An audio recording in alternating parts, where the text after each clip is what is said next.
A kú déédé àsìkò yìí, àkójọpọ̀ ìròyìn ọ̀sẹ̀ la mú wá fún yín. Orúkọ tèmi ni Ọmágbémisọ́lá Ọmọalọ́runmadẹ̀.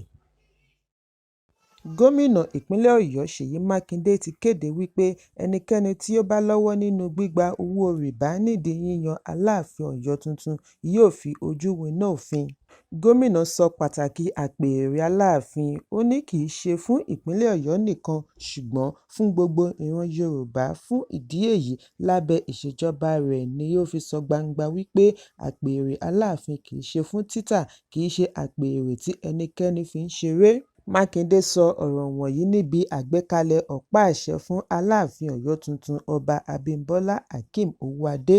Ìgbésẹ̀ yìí wáyé ní ọjọ́ Ajé níbi ayẹyẹ ráńpẹ́ pẹ̀lú ìgbìmọ̀ nínú ọ́fíìsì gómìnà tí ó wà ní Agodi.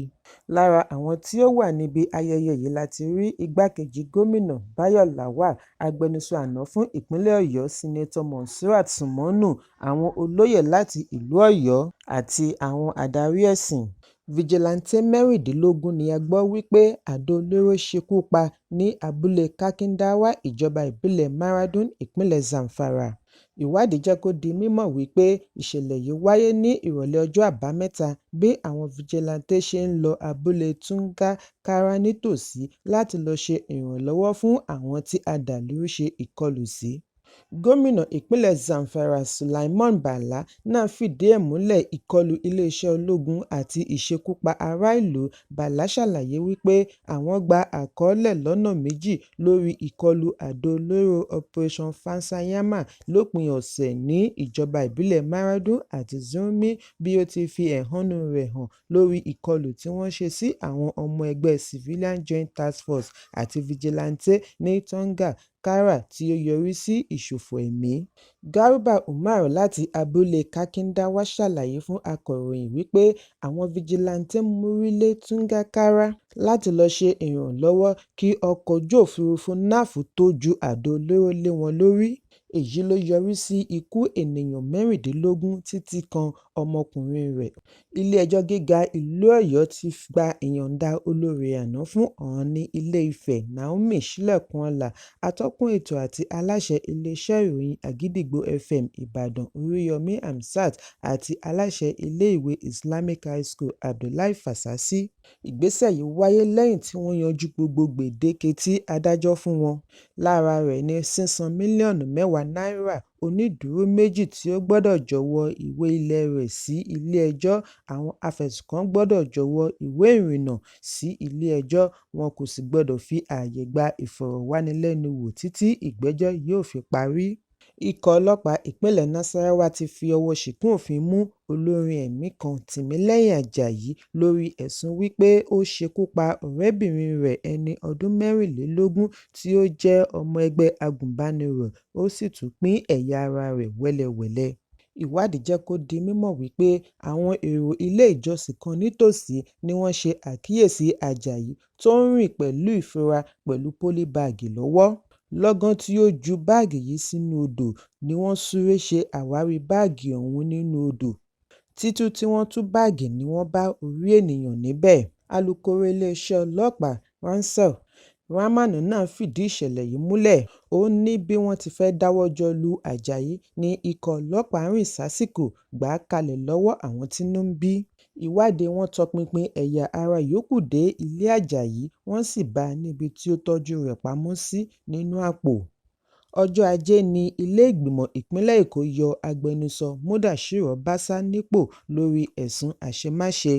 Ìgbésẹ̀ yìí wáyé lẹ́yìn tí 32 nínú àwọn aṣòfin 40 buwọ́ lu ìyọnípò Ọbásà nípasẹ̀ ohùn àfiránṣẹ́ voice note.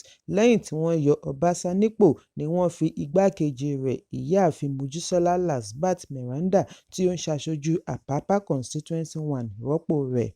Meranda fìtàn balẹ̀ gẹ́gẹ́ bí obìnrin àkọ́kọ́ láti gba ipò agbẹnusọ kí wọ́n tó fi Fatai Mojeed láti Ìbẹ̀jú-Lẹ́kì 1 ṣe igbákejì rẹ̀. Láàárín àtúpalẹ̀ yìí ni ilé-ìgbìmọ̀ ní kí kíláàkì ilé-ìgbìmọ̀ Ọlálékan Ọ̀nàdẹ́kọ̀ lọ rọ́kúnlé, tí ọ̀gbẹ́ni Abubakar Taiwo Ọ̀tún sì jẹ́ adelé. Ààrẹ Bọ́lá Tinubu ti ní ilẹ̀ Áfíríkà ní gbogbo ohun tí ó nílò láti fi gòkè àgbà bí ó bá ṣe àmúlò ohun tí yóò mú ní àjọṣepọ̀ okòòwò fún àǹfààní ará ìlú àti ilẹ̀ Áfíríkà lápapọ̀. Ààrẹ sọ ọ̀rọ̀ wọ̀nyí lórí ẹ̀rọ abánidọ́rẹ̀ẹ́ bí ó ti ní òun ṣe àṣeyọrí pẹ̀lú ìjíròrò tí ó ní pẹ̀lú ààrẹ orílẹ̀-èdè Rwanda Paul Kagame ní ojúnà àti bá wọn kópa nínú ìpàdé Abu Dhabi Sustainability Week (ADSW 2025). Ààrẹ orílẹ̀-èdè United Arab Emirates UAE Sheikh Mohammed ni ó fi ìwé ìpè ránṣẹ́ sí Ààrẹ Tinubu láti bá wọn kópa nínú ìpàdé tí ó wáyé láàrin ọjọ́ 12 sí ọjọ́ 18 oṣù Kínní. Ìpàdé yìí ni wọ́n retí kí gbogbo àwọn adarí lápapọ̀ jíròrò lórí ìdàgbàsókè ọrọ̀ ajé tí yóò yá kíákíá. Ìjọba àpapọ̀ ti sọ wípé kò tíì sí òpin fún dákúrekú iná mọ̀nàmọ́ná lórílẹ̀-èdè. Mínísítà Agbára Adébáyọ̀ Adélábù ni ó sọ èyí níwájú ilé ìgbìmọ̀ tí Sínátọ̀ Ìyínnàyà Àbárìbí darí láti gbé lẹ́yìn ìṣúná owó iná fún ọdún 2025. Adélábù ní lọ́wọ́lọ́wọ́ báyìí kò tíì sí ojútùú sí ìṣòro dákúrekú National Grid nítorí ìjọba kò tíì ṣe àtúnṣe tí ó nílò ní ẹkùn àríwá látàrí ìṣòro ààbò tó ń fojoojúmọ́ peléke sí i. Ìjọba àpapọ̀ ti fìdí ẹ̀ múlẹ̀ wípé àjàkálẹ̀ àrùn bird flu ti bẹ́ sílẹ̀ ní ìpínlẹ̀ Kánò. Ìròyìn jábọ̀ wípé bird flu a máa ní ipa lára oríṣiríṣi ẹyẹ bíi tòlótòló, pẹ́pẹ́yẹ, awó àti adìẹ. Èyí tí wá ń fa ìpòrúurú ọkàn pàápàá jùlọ ní ẹkùn àríwá orílẹ̀-èdè Nàìjíríà. Àtẹ̀jáde láti ọ̀dọ̀ Chief Veterinary Officer of Nigeria Dókítà Kolumbateru Vakuru fi ránṣẹ́ ni ó ti yànnàná ìpèníjà tí àjàkálẹ̀ àrùn yìí lè dá sílẹ̀ bí wọ́n ti rọ gbogbo àwọn veterinary offices káàkiri ìpínlẹ̀ kí wọ́n tètè gbé ìgbésẹ̀ àmójútó ìpolongo ìtanijí fún ará ìlú láti lè tètè dènà àtànkálẹ̀ àrùn kí ó tó di ohun tí apá ò ní tètè ká. Olórí ológun agbèfọ́ba Chief of Defence Staff General Christopher Musa ti sọ wípé bí ìjọba orílẹ̀-èdè Finland ṣe fi ọwọ́ ṣìkún òfin mú ajìjàǹgbara fún ilẹ̀ Biafra Simon Ekpa ti ṣe àdínkù rògbòdìyàn ní ẹkùn gúúsù ìwọ̀ oòrùn. Musa sọ èyí nígbà tí ó fi ara hàn níwájú ilé ìgbìmọ̀ aṣojú-ṣòfin láti ṣe àwíjàre lórí ìṣúná owó ọdún 2025. Musa tẹ̀síwájú wípé àsìkò ìsinmi tí ó kọjá yìí lọ pẹ̀lú ìrọ̀rùn, kò sí wàhálà tàbí rògbòdìyàn.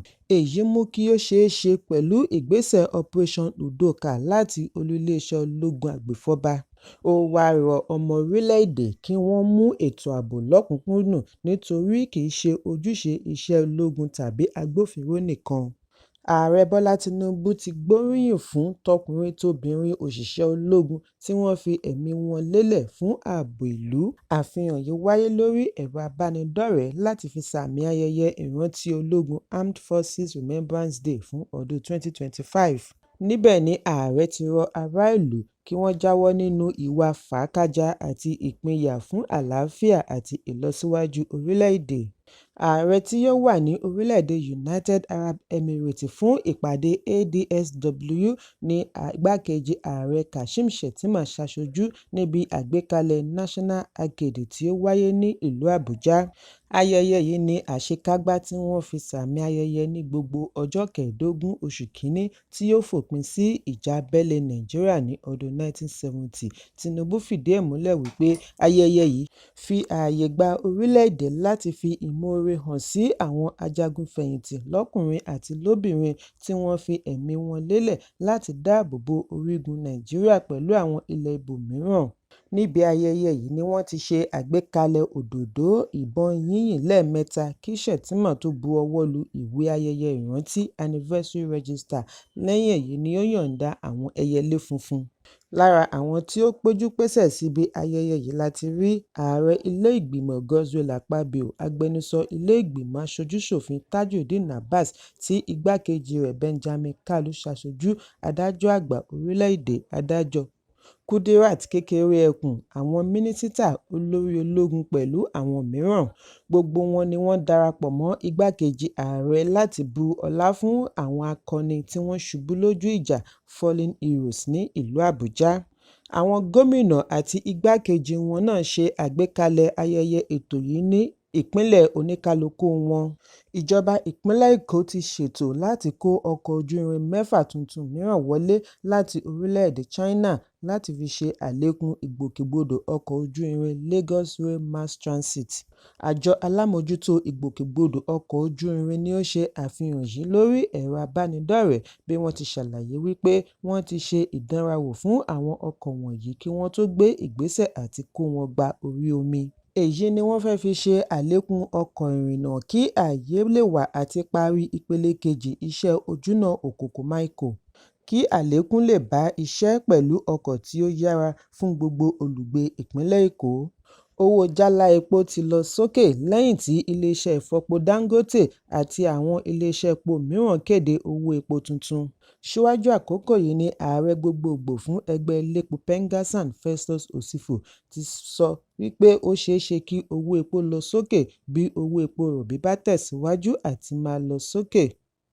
Nínú ìwé àkíyèsí tí Dangote fi ránṣẹ́ sí àwọn oníbàárà rẹ̀ ni ó ti ṣàlàyé wípé àlékún yìí dé bá gbogbo ọjà tí wọ́n ti ṣe àkọọ́lẹ̀ rẹ̀ àti èyí tí wọ́n ṣẹ̀ṣẹ̀ fẹ́ ṣe àkọọ́lẹ̀ rẹ̀. Wọ́n fi kún un wípé owó epo tuntun yìí bẹ̀rẹ̀ láti aago 5 ìrọ̀lẹ́ ọjọ́ Ẹtì.